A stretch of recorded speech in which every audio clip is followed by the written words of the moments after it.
Oh, Kelvin! Buhay ka, tol. Kaya pa? Sabi ko sa'yo, babangon din yan eh. Bro, sino bang di babangon, di ba bro? Sa ginawa na itong kaibigan mo. Buusan ka pa naman ng malamig na tubig. Grabe ka naman, tol. Ikaw talaga, imbis na pasalamatan mo ko na hinatid pa kita dito, yan pasasagot mo. Wow, muntik thank you mo ako ah. sukaan eh. Wait lang mga bro. Speaking of suka, parang may nasukahan nga talaga ako bro. Kung sino man yun, napakamalas niya.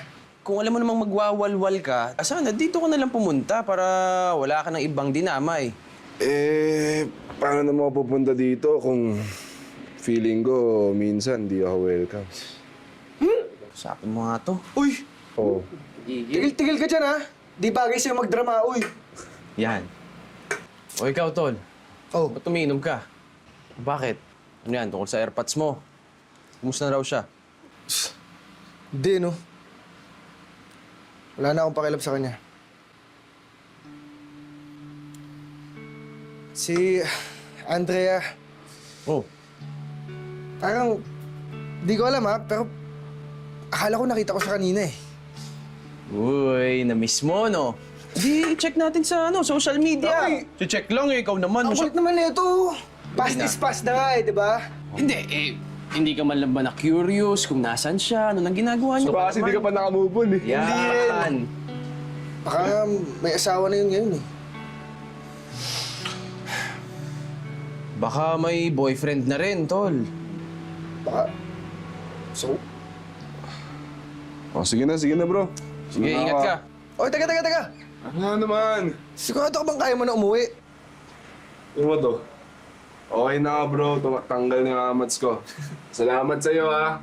Yan. Tayo! Yan. Sige na. Oh, basta ah. Uy, Kelvin, umuwi ka na agad. Baka uminom ka na naman.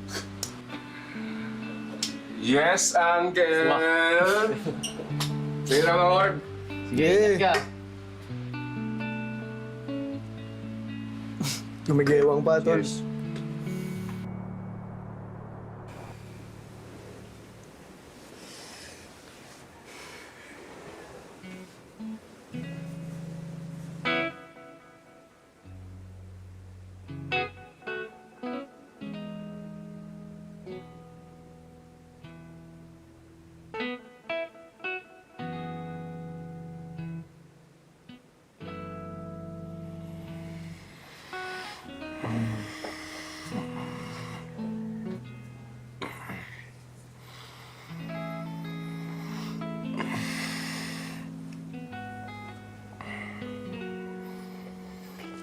Isabel?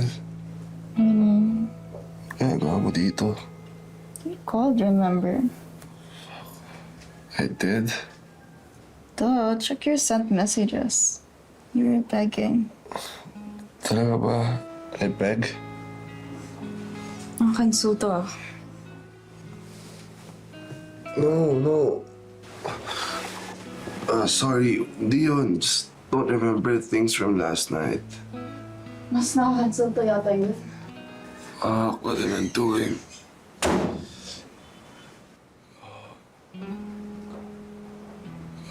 Ginagawa mo sa buhay mo, Kelvin.